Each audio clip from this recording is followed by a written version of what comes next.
Hey folks, Rudolph here. Welcome to my channel and welcome to our farm. Today I want to talk a bit about the Groman No.3, the boat knife made in Pictou, Nova Scotia in Canada. Last year in my first video I showed you this Groman No.4 survival knife. And if you want to know why these knives have this odd shape and why they are better outdoors than in the kitchen drawer, then hang on. So let's talk a bit about the specifications first.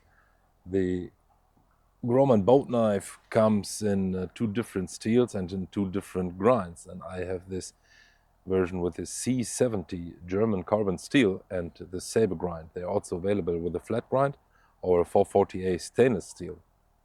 And there are also different handle options available. I have this rosewood handle. They also come with a stack like on my Groman survival knife, and you can get them with a buffalo horn or micarta. And this rosewood handle is the classic one, I suppose. So the blade is 10.2 centimeters long, and all over the knife has a length from 21 centimeters, I guess. It weighs around 120 grams, so it's very lightweight. And the difference between a boat knife or yachtman's knife or a jump knife or army knife is just in the sheath.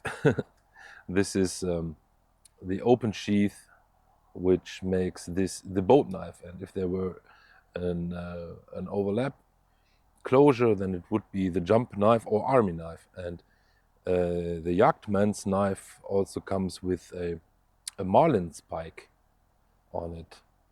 And I guess the yachtman's knife also is available with serrations on the blade, but I'm not quite sure about that.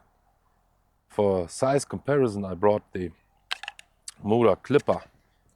So that is not the biggest knife at all, and then as you can see, the Groman boat knife is even a bit smaller, but I would say they play both in the same league. This is made from plastic and has a thinner blade, so it's more lightweight, obviously, but the Groman boat knife is a very lightweight but sturdy knife. It has a 3.2 millimeters thick blade, which is tapered to the tip. And yeah, why does it has this odd triangular shaped handle, and why is the knife bending upwards or showing upwards? Well, that has a purpose. It's not just for design reasons. Through the shape of the handle alone, you might have a secure grip on this knife even in wet conditions. I remember the name. It's the boat knife. So you might have to work around wet conditions, as I said, and the knife won't slip out of your hand even when it's wet.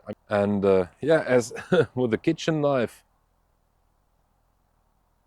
there is the blade seems to stand over the handle, and that is when you cut with this knife on a cutting board or something. It's like a kitchen knife, so the knuckles won't touch the cutting surface. And also it is it feels way natural in the hand when you grab it like that. There are also these jimpings on the back of the knife, so where you can put your thumb, and you might initially grab this knife like that. So yeah, Mr. D.H. Russell was very clever about the design of that knife, obviously. This knife is really typical Canadian, I would say. I was in Canada twice in my life, and first I thought it was a cliche about the people there, but they are really friendly and humble and polite. And so with this knife, you don't really feel it on your belt, but it is there and it can do literally every task you need in the outdoors. So that is really great. I mean, you can even do some heavier shit on it.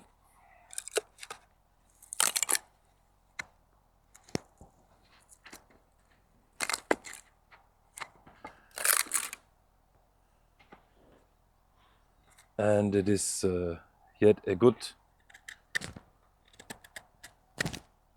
carver. Due to that saber grind, it is not comparable to a Scandinavian knife or a specific whittling knife, of course. But it works great anyway.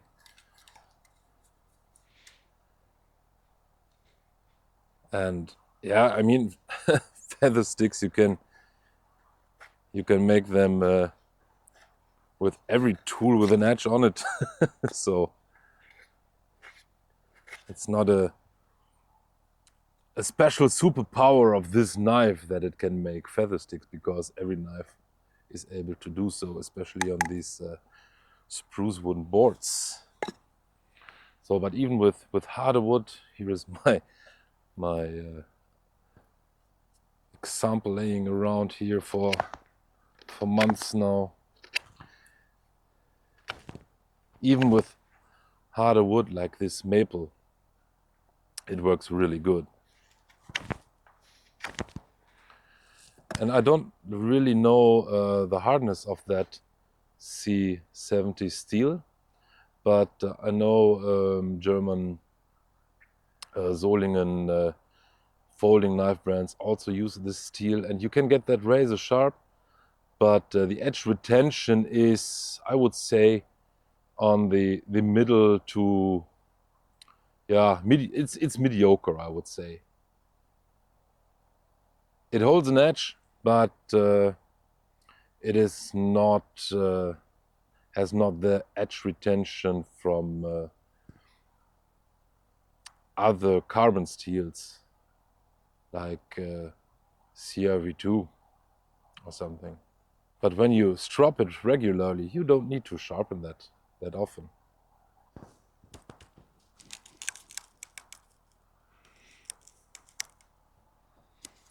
Hey, Anna baby, pay attention. There are sharp things going on. Why do you have such a muddy nose? Have you played mole again?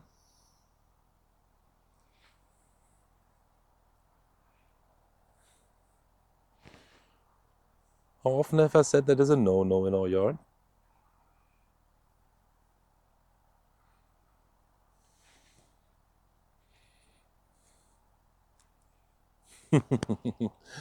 Go look after Bunny. Look after Bunny.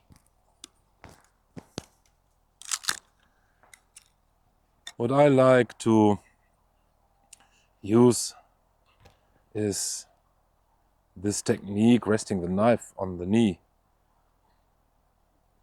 And like the bigger model, the number 4, it seems to be made for that.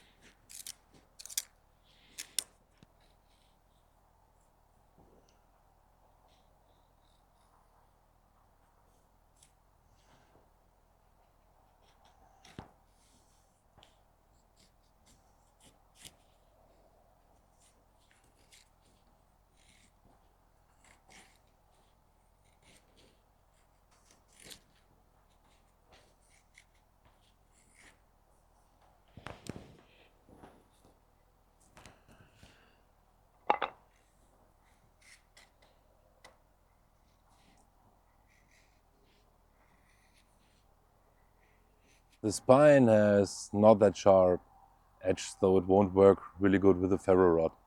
I honestly don't care, because I like when I can rest the thumb on the back of the knife without getting blisters while working because of the sharp edge.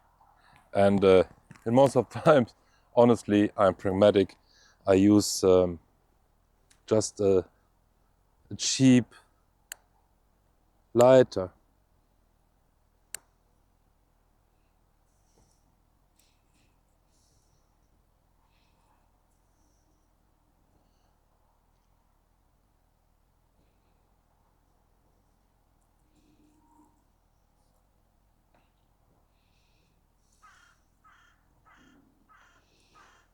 And yeah, of course, I know they might get wet, and in a survival situation, blah, blah, blah. Yeah, and as I said, it is a good all-around camp knife. It's also great for food prepping.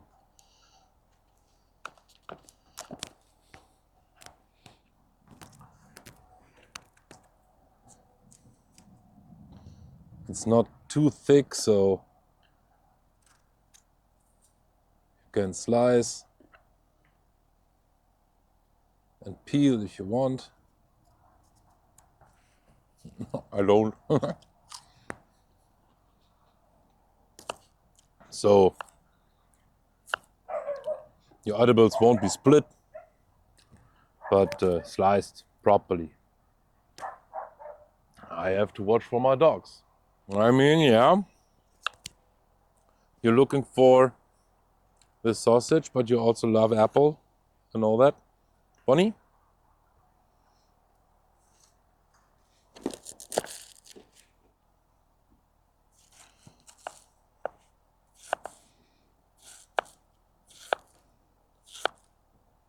And like the Groman No.4, it's really good for doing such cutting tasks.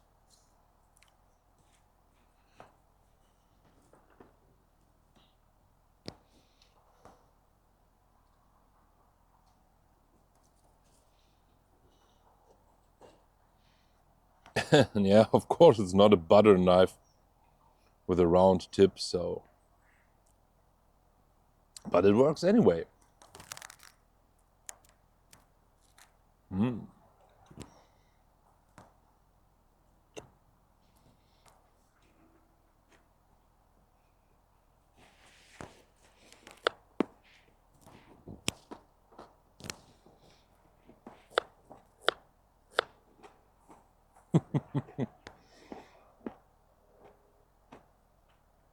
You just hear me munching in my videos.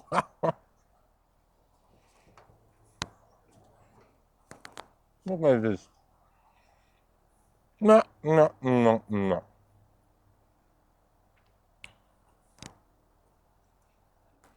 Yeah.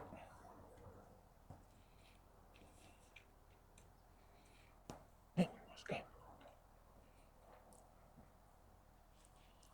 If you wonder what I eat on my bread, that is a German sausage which you can spread. It's called Mettwurst or Schmierwurst or Teewurst in Germany. And my German viewers might know it.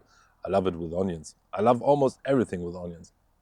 Wonder why my daughter calls me the onion ogre sometimes.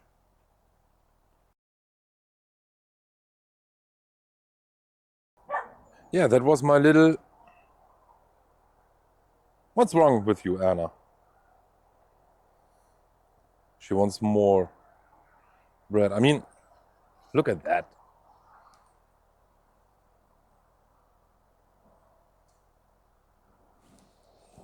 Little cuties. Anyway, I hope you enjoyed this video of me presenting my Groman boat knife, and feel free to watch my other videos, and I would appreciate and looking forward to if you leave a comment, maybe some critics, what I can maybe do better the next time. I'm still learning in everything I'm doing, and yeah. You can visit my homepage if you want. It's growing. There's not that much on it. Ulfgard.com. And what else to say? I wish you a nice day, everyone, and stay safe.